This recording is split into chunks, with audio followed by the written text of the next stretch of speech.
দেখছেন পদ্মা নিউজ 24.com-এর রাত 8:30টার বিশেষ বুলেটিন ফ্ল্যাশ নিউজ। সাথে আছি আমি Sharmin Shimu. facebook.com/poddanews24 page follow করে আমাদের সাথেই থাকুন। সরকারি চাকরিতে আবেদনের বয়স সীমা 30 থেকে 35 বছরে বাড়ানোর প্রস্তুতি নিচ্ছে শিক্ষা মন্ত্রণালয়। সম্প্রতি এ সংক্রান্ত চিঠি জনপ্রশাসন মন্ত্রণালয়ে পাঠিয়েছেন শিক্ষামন্ত্রী ব্যারিস্টার মহিবুল হাসান চৌধুরী নওফেল। গণমাধ্যমকে বিষয়টি নিশ্চিত করেন শিক্ষা মন্ত্রণালয়ের জনসংযোগ কর্মকর্তা আবুল খায়ের।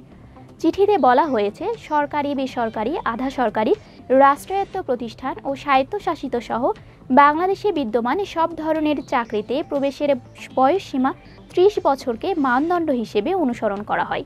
বিষয়টি নিয়ে শিক্ষার্থীরা দীর্ঘদিন ধরে রাজপথে আন্দোলন চালিয়ে আসছে।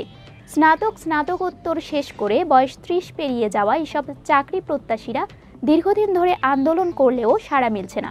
তবে সরকার এবার বিষয়টি উপলব্ধি করেছে। হজের ভিসার জন্য আবেদনের নির্ধারিত সময় সোমবার শেষ হয়েছে, কিন্তু বাংলাদেশ সরকার আবেদনের প্রেক্ষিতে এর মেয়াদ বাড়িয়েছে সৌদি সরকার। ফলে চলতি বছর হজে যেতে চূড়ান্ত নিবন্ধনকারী হজযাত্রীরা 7 মে পর্যন্ত ভিসার জন্য আবেদন করতে পারবেন। মঙ্গলবার দুপুরে বিষয়টি নিশ্চিত করেন হজ এজেন্সি অ্যাসোসিয়েশন বাংলাদেশের সভাপতি এম শাহাদাত হোসেন তসলিম। বলেন, ধর্মমন্ত্রীর আবেদনের প্রেক্ষিতে সৌদি হজ ও ওমরা মন্ত্রণালয় হজে যেতে ইচ্ছুক বাংলাদেশিদের ভিসার আবেদনের সময় বাড়ানো হয়েছে। এ সময়ের মধ্যে সবাইকে ভিসা আবেদন করার জন্য অনুরোধ জানান তিনি। এদিকে বিভিন্ন জটিলতায় এখন পর্যন্ত দেশের 80% হজযাত্রী ভিসার জন্য আবেদন করতে পারেননি। আফগানিস্তানের পশ্চিমাঞ্চলে একটি মসজিদে ঢুকে নামাজরতদের উপর হামলা চালিয়েছে সশস্ত্র এক ব্যক্তি। এ ঘটনায় 6 জনের মৃত্যু হয়েছে বলে খবর পাওয়া গেছে। আফগান সরকারের মুখপাত্রের বরাতে মঙ্গলবার খবরটি নিশ্চিত করেছে আন্তর্জাতিক বার্তা সংস্থা এএফপি।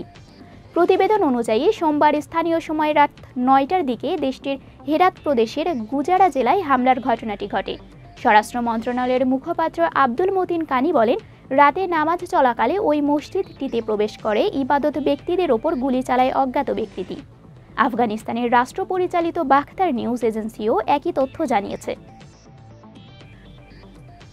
মাঝে মধ্যেই দর্শক কিংবা ভক্তদের নানান কাণ্ডে বিব্রতকর পরিস্থিতিতে পড়েন তারকারা। যেমনটা হয়েছিল বলিউড অভিনেত্রী লারা দত্তের সঙ্গে। এক অনুষ্ঠানে উত্ত্যক্তের শিকার হওয়ায় এক ব্যক্তিকে মারধর করেন তিনি। সম্প্রতি ভারতীয় গণমাধ্যমে বিষয়টি জানান লারা। বলেন, তার অভিষেক সিনেমা আন্দাজের মিউজিক লঞ্চিং উপলক্ষে দিল্লির চাঁদনি চকে যান। সঙ্গে ছিলেন প্রিয়াঙ্কা চোপড়া ও অক্ষয় কুমার। সেদিন তিনি শাড়ি পরেছিলেন। প্রচণ্ড ভিড় ছিল। কেউ একজন তার কোমরে চিমটি দেয়। লোকটিকে ভিড়ের মধ্যে থেকে টেনে বের করেন এবং রাস্তায় পড়ে যায়। বেধড়ক মারধর করেন। এমন দৃশ্য দেখে চিন্তিত হয়ে পড়েন অক্ষয়। তাকে ধাক্কা দিয়ে সরিয়ে অক্ষয় বলেন, তুমি এটা কি করছো? এখন তুমি একজন অভিনেত্রী। শ্রীলঙ্কার ফ্রাঞ্চাইজি ভিত্তিক টি-20 টুর্নামেন্ট লঙ্কা প্রিমিয়ার লিগ এলপিএল চলতি বছর জুলাইয়ে মাঠে গড়াবে। এই টুর্নামেন্টের আসন্ন নিলামের জন্য নাম লেখান বাংলাদেশের 4 ক্রিকেটার মুশফিকুর রহিম, তামিম ইকবাল, অধিনায়ক নাজমুল হোসেন শান্ত ও তাসকিন আহমেদ। নিলামে নাম নিবন্ধন করেছেন 24 দেশের 500-র বেশি ক্রিকেটার। বিজ্ঞপ্তিতে বিষয়টি নিশ্চিত করে শ্রীলঙ্কা ক্রিকেট। এর আগে গত বছর 4 বাংলাদেশি ক্রিকেটার খেলেছেন। তারা হচ্ছেন সাকিব আল হাসান, লিটন দাস, শরীফুল ইসলাম ও তৌহিদ হৃদয়। জাফনা কিংসের জার্সিতে বাংলাদেশিদের মধ্যে সবচেয়ে বেশি রান করেছেন হৃদয়। আসছে নিলামে বাংলাদেশের ক্রিকেটারদের সঙ্গে আছেন আরও বড় বড় তারকা। গুরুত্বপূর্ণ সব সংবাদ জানতে পদ্মা নিউজ 24.com-এর বিশেষ বুলেটিন ফ্ল্যাশ নিউজ দেখবেন প্রতিদিন সন্ধ্যা 6:30, রাত 8:30 ও রাত 10:30টায়। ফ্ল্যাশ নিউজ দেখতে ফেসবুকে আমাদের ফলো করুন facebook.com/poddanews24 আর ইউটিউবে সাবস্ক্রাইব করুন youtube.com/@poddanews24 চ্যানেলটি। নিয়মিত দেশ বিদেশের আপডেট সব সংবাদ জানতে ভিজিট করুন মাল্টিমিডিয়া নিউজ পোর্টাল poddanews24.com। পরবর্তী ফ্ল্যাশ নিউজ দেখার আমন্ত্রণ জানিয়ে বিদায় নিচ্ছি আমি শারমিন শিমু। ভালো থাকুন, সুস্থ থাকুন।